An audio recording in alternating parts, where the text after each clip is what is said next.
কারো ক্যান্সার দেখে যদি এই দোয়াটা আপনি বিশ্বাসের সাথে পড়েন, জীবনে কোনোদিন ক্যান্সার রোগে আক্রান্ত হবেন না। দুর্ঘটনা দেখে যদি পড়েন, ওই দুর্ঘটনা আপনাকে স্পর্শ করবে না। যে কোনো কারো বিপদ দেখে যদি কোনো বিশ্বাসী বান্দা এই দোয়া পড়ে, বিশ্বনবী বলেন লাম ইউসিবহু যালিকাল বালা, ওই বিপদ তাকে আর ধরবে না। উফিয়া মিনহু মিন যালিকাল বালা কাইনাম মা কান, সে যতদিন হায়াত পাবে কোনোদিন ওই বিপদ তাকে স্পর্শ করবে না। অনেক সময় আমরা দেখি হাসপাতালে ক্যান্সারের 3rd স্টেজে চলে গেছে, লোকটা হ্যাংলা হয়ে চিকন হয়ে হায়রে কি কষ্ট পায় দেখি না। বিশ্বনবী বলে একটা দোয়া যদি কেউ অন্যের কোনো বিপদ দেখে পড়ে, ওই বিপদ তার জীবনে কখনো আসবে না।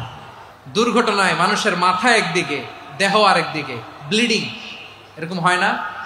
আল্লাহ তুমি হেফাজত করো। বিশ্বনবী বলেন এই দুর্ঘটনা দেখে কেউ যদি এই দোয়াটা পড়ে, তার জীবনে সে কোনোদিন এরকম অ্যাক্সিডেন্টের সম্মুখীন হবে না। শুনবেন, বিশ্বনবী বলেন অন্যের বিপদ দেখে কেউ যদি পড়ে, আলহামদুলিল্লাহিল্লাযী আফানি মিম্মা বতালাকা বিহি ওয়া ফাদ্দালানি আলা কাসীরিম মিম্মান খালাকা তাফদীলা, মানে প্রশংসা সে আল্লাহর, যে আল্লাহ তাআলা তোমাকে যেই জিনিস দিয়ে পরীক্ষা করেছে আমাকে ওইটা থেকে বাঁচিয়ে দিয়েছে। তোমাকে আল্লাহ যেই বিপদে ফেলেছে আমাকে ওই বিপদ থেকে তিনি মুক্ত রেখেছে, আর তার অনেক সৃষ্টির উপর আমাকে তিনি প্রাধান্য দিয়েছে। সুবহানাল্লাহ পড়েন। যে কোনো বিপদ, কারো ক্যান্সার দেখে যদি এই দোয়াটা আপনি বিশ্বাসের সাথে পড়েন, জীবনে কোনোদিন ক্যান্সার রোগে আক্রান্ত হবেন না। দুর্ঘটনা দেখে যদি পড়েন, ওই দুর্ঘটনা আপনাকে স্পর্শ করবে না। যে কোনো কারো বিপদ দেখে যদি কোনো বিশ্বাসী বান্দা এই দোয়া পড়ে, বিশ্বনবী বলেন লাম ইউসিবহু যালিকাল বালা, ওই বিপদ তাকে আর ধরবে না। উফিয়া মিনহু মিন যালিকাল বালা কাইনাম মা কান, সে যতদিন হায়াত পাবে কোনোদিন ওই বিপদ তাকে স্পর্শ করবে না। এই দোয়াটা পড়তে রাজি আছেন? বিপদে পড়লেই প্রথমে কি পড়বেন? পটুয়াখালী ভুইলা গেছে। বিপদে পড়লেই প্রথমে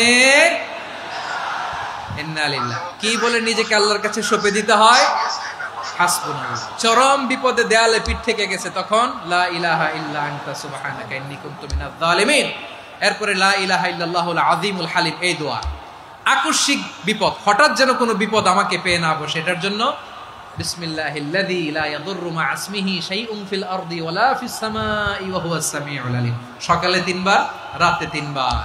আর মারাত্মক tension, hyper tension, anxiety, depression থেকে বাঁচার জন্য 2 দোয়া, ইয়া হাইয়্যু ইয়া কাইয়্যুম, ইয়া হাইয়্যু ইয়া কাইয়্যুম, মনে থাকবে?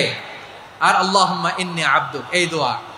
ঋণ থেকে বাঁচার জন্য 2 দোয়া, আল্লাহুম্মা ইন্নী আউযু বিকা মিনাল হাম্মি ওয়াল হাযান, এটা। আর আল্লাহুম্মা কফিনি বিহালালিকা আন হারামিকা ওয়া আগনিনি বিফাদলিকা আম্মান সিওয়াক। আর সব সময় পড়ার জন্য একটা আমল দিয়ে যাই, উঠতে বসতে, অফিসে যাচ্ছেন, অফিস থেকে ফিরতেছেন, বসে আছেন, শুয়ে আছেন, ছোট্ট এক শব্দে আমরা যেন বেশি বেশি পড়ি আস্তাগফিরুল্লাহ। আওয়াজ করে আমার সাথে পড়ুন আস্তাগফিরুল্লাহ, আবার পড়ুন আস্তাগফিরুল্লাহ। আল্লাহ রাসূল সাল্লাল্লাহু আলাইহি ওয়াসাল্লাম বলেন মান লাজিমাল ইস্তিগফার, যে সব সময় এরকম ইস্তিগফারের সাথে লেগে থাকে, জাআলাল্লাহু লাহু মিন কুল্লি দিকিন মাখরাজা, আল্লাহ তাআলা তাকে কোনো বিপদে আটকান না, সে জীবনে আটকাবে না। যে কোনো বিপদে আল্লাহ তার রাস্তা বের করে দেবে, way out, you will get a way out and solution. সুবহানাল্লাহ।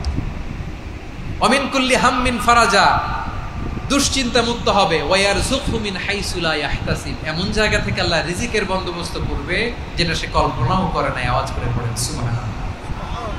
তাহলে মনে থাকবে আস্তাগফিরুল্লাহর কথা।